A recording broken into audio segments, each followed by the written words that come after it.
Hello learners, with this video we are starting a new topic which I believe is not only important in our professional or organizational lives but in our personal lives also. So we are going to talk about motivation.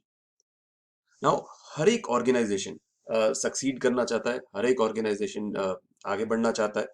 Every organization wants that they should be able to attract competent people कि अच्छे से अच्छे से काबिल लोग हमारी company में आके काम करें and they want to retain them ताकि वो ऑर्गेनाइजेशन के साथ लंबे समय तक जुड़े रहे. हमने बात की थी ऑर्गेनाइजेशन कमिटमेंट की, तो we all want that best से बेस्ट लोग, बेस्ट से बेस्ट से काबिल लोग हमारी ऑर्गेनाइजेशन में काम करें.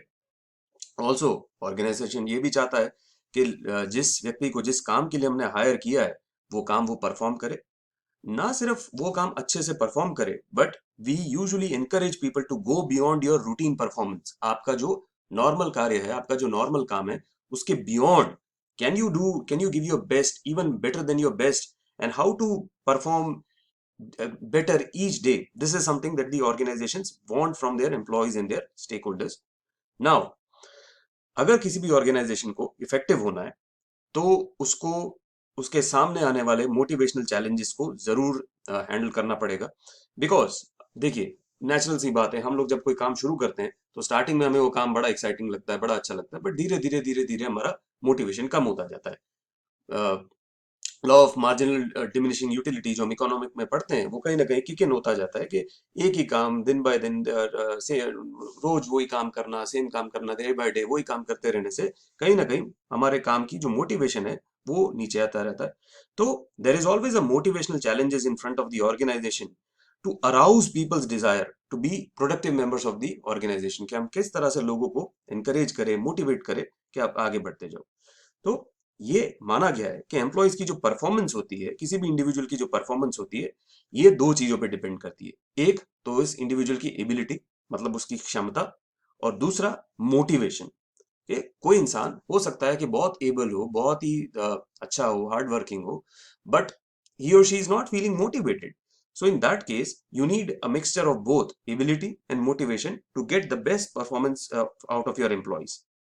Now, जैसे कि मैंने बात किया, एबिलिटी होती है that is the skill and competence of a person, and motivation is the desire to accomplish the task. कि एक जो अंदर से फायर आती है, फायर इन द बेली आती है, that is called your motivation. Now तो सिंपल टर्म्स में मोटिवेशन की अगर हम बात करें तो it is nothing but a set of forces that causes people to behave in certain ways. So that is what we are saying. Motivation जो एक, it can be anything. It can be a desire for money, it can be a desire for fame, it can be a desire for popularity. कोई भी चीज हो सकती है. It is a set of multiple forces जो लोगों को drive करती है to behave in a certain kind of way. That is your motivation. अब डेफिनेशन आपको अगर एग्जाम के अंदर लिखनी हो मोटिवेशन की, तो this is one of the best definitions that I have come across about motivation. Motivation is the result of processes, internal or external to the individual, that arouse enthusiasm and persistence to pursue a certain course of action. आइए इस definition को थोड़ा सा अपन unpack करते हैं तो you will probably get a clearer idea क्या कहना चाह रहे हैं यहाँ पे. तो first of all, motivation is the result of processes. जैसे कि मैंने बोला, it is a set of forces. कोई एक पर्टिकुलर चीज एक इंसान को मोटिवेट नहीं करती. There are many processes, there are many forces which work on an individual जो उनको ड्राइव करते हैं. Now these can be internal or external, and or it can be a combination of both internal and external. For example, like if I want to lose weight, तो पहले तो या तो मुझे अंदर से इंटरनल ड्राइव आएगी that I want to look good, और I want to look fit, I want to look handsome. तो this is an internal drive जो मेरे अंदर से आ रही है that I want to look better. पर कहीं ना कहीं इसमें एक एक्सटर्नल फोर्स भी आती है, एक एक्सटर्नल पार्ट भी आता है इसका, कि when I see people around me, और इफ आई सी लाइक कोई मेरा रोल मॉडल है, मुझे कोई एक्टर पसंद है, मुझे कोई स्पोर्ट्स पर्सन पसंद है, मेरा कोई रोल मॉडल है, तो मैं देखता हूँ वो कितने फिट है, मुझे उनके जैसा बनना है, मुझे वैसी बॉडी बनानी है, मुझे वैसा फिटनेस लेवल रखना है. तो not only do I have an internal motivation or internal desire to work on my body, but I am also looking at somebody else, and एक external pressure भी मेरे ऊपर, pressure is the wrong word, एक external force भी मेरे ऊपर काम करती है कि नहीं, I want to look good, I want to be like this person. So motivation can be both internal and external. एक और एग्जांपल देख लेते हैं. नाउ एक आपके अंदर, एक आपके भीतर ये डिजायर है कि नहीं मुझे सक्सेसफुल होना है, I want to be successful in life, I want to make, and let us quantify that success also, कि मुझे बहुत पैसा कमाना है। तो एक आपके अंदर एक ये डिजायर आती है that I want to earn a lot of money so that I have financial independence, मैं खुद अपना ख्याल रख सकूं। साथ ही साथ एक एक्सटर्नल भी कहीं ना कहीं मोटिवेशन आपके अंदर आता है कि आई वांट टू, आप दूसरों को, अपने साथियों को, अपने कोवर्कर्स को, अपने कलीग्स को, अपने पीयर्स को आगे बढ़ते हुए देखते हैं, तो आई वांट टू, एक हेल्दी कंपटीशन मुझे उनके साथ करना है। सो ये जो इंटरनल और एक्सटर्नल फोर्सेस है, ये क्या करते हैं, they arouse a kind of enthusiasm. ये आपको एक ड्राइव देते हैं, आपको एक आपको ड्राइव करते हैं कि चलो I want to work on my fitness, और I want to work hard to make money. And शुरू तो करना बहुत इजी है, चलो एंथुजियास्टिकली हम लोग सब शुरू करते हैं। अभी जैसे 1 जनवरी को आप लोग देखते हैं, सब लोग न्यू ईयर रेजोल्यूशन बनाते हैं और जिम चले जाते हैं, और फटाफट जिम वालों का बम्पर महीना जाता है जो जनवरी का महीना होता है। बट बात खाली एंथुजियाज्म को अराउज करने तक की नहीं है, वो मोटिवेशन नहीं हुआ, वो तो चलो वन ऑफ किक हुई। But more important thing is persistence to pursue a certain course of action. जब इनिशियल रश खत्म हो जाता है, आपका इनिशियल एड्रेनलिन जब खत्म हो जाता है, उसके बाद भी आपके अंदर से जो आवाज आती रहती है, नहीं मुझे करते रहना है, I want to keep on doing this, I want to work on my fitness, और I want to keep working hard, I want to do this, जब तक मुझे मेरा लक्ष्य नहीं मिल जाता है, जब तक मुझे मेरा टारगेट, मेरा गोल नहीं मिलता है, तब तक मैं ये काम करता जाऊंगा। तो ये जो परसिस्टेंट टू परस्यू है, that is a very very important aspect of motivation. इसमें एक कोट मेरे दिमाग में आता है कि whenever you feel like quitting, just remember why you started in the first place. So this is something that even I personally follow, कि कभी कभी ऐसा लगता है कि कोई काम नया काम उठाया, तो स्टार्टिंग में तो बहुत एक्साइटमेंट होता है, फिर बट जब काम में थोड़ी सी बोरियत सेट इन होने लग जाती है, कि गिव अप करने का ऐसा फील होता है, तो यही अपने आप को याद दिलाना होता है, this is what you have to tell yourself to persist. शुरू कर दिया बहुत अच्छी बात है, बट इसको आगे करते रहना है, दैट इज मोर इंपॉर्टेंट। तो ऑर्गेनाइजेशनल पॉइंट ऑफ व्यू से भी this definition is very important, कि हम अपने वर्कर्स को किस तरह से मोटिवेट कर सकते हैं इंटरनली और externally, so that not only do they feel enthusiastic about their job, but also they keep on working hard, they keep on giving their best so that the organization can go forward. ठीक है, let us now look at the framework of motivation. तो motivation को अगर एक model की तरह देखा जाए, एक फ्रेमवर्क की तरह देखा जाए, तो ज्यादातर मोटिवेशन के अंदर ये 6 स्टेप्स देखे गए। सबसे पहले हर एक एम्प्लॉय अपनी नीड्स को आइडेंटिफाई करता है।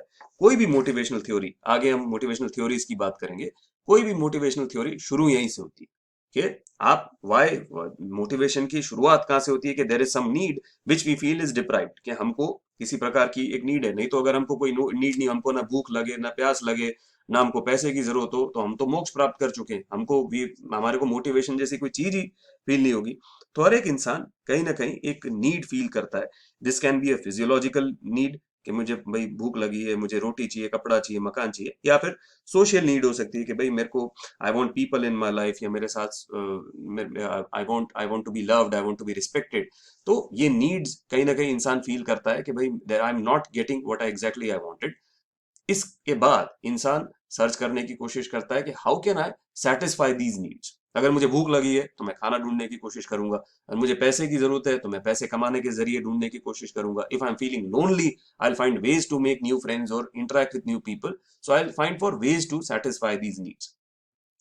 ये अगर आप एक बार इन नीड्स, इन वेज को आइडेंटिफाई कर लेते हो कि how I can satisfy my needs, तो you then engage in to goal directed behaviour.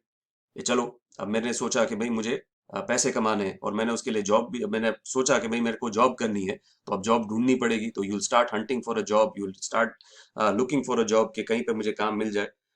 वो जॉब लगने के बाद आपको, एक बार आपको आपको गोल डायरेक्टेड बिहेवियर के अंदर एंगेज करने के बाद, फिर बात बारी आती है परफॉर्मेंस की। इसलिए देखिए कि आपने अपनी नीड आइडेंटिफाई की, सोचा कि उसको कैसे फुलफिल करेंगे, उसको ढूंढा, उसके तरीके ढूंढे उसको फुलफिल करने के, अब बारी आ गई कि मुझे परफॉर्म करना है।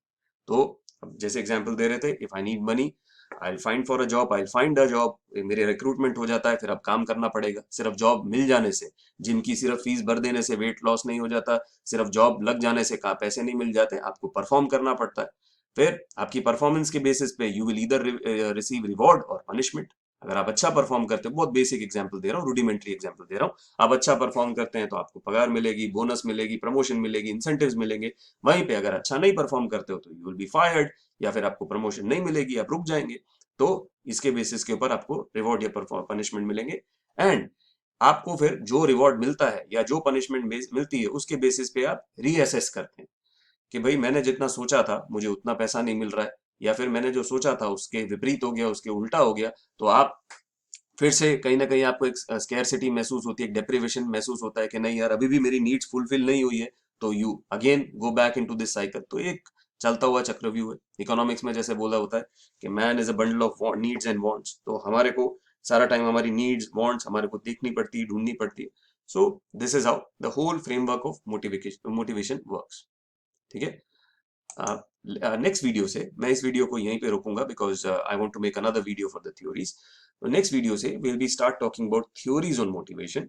We will be first of all talking about two sets of theory, that is early theories, and then early theories मतलब जो बहुत पहले जो earlier जो theories बनी थी motivation की, उनकी हम लोग बात करेंगे। Then we will be talking about modern theories और contemporary theories of motivation। उसके अंदर भी दो different classifications है। One is content theory, second is process theory. तो इन सबको हम लोग एक एक करके स्टडी करेंगे आने वाले कुछ वीडियोस में। So I stop this video over here. Please click on the next video to learn about early theories of motivation.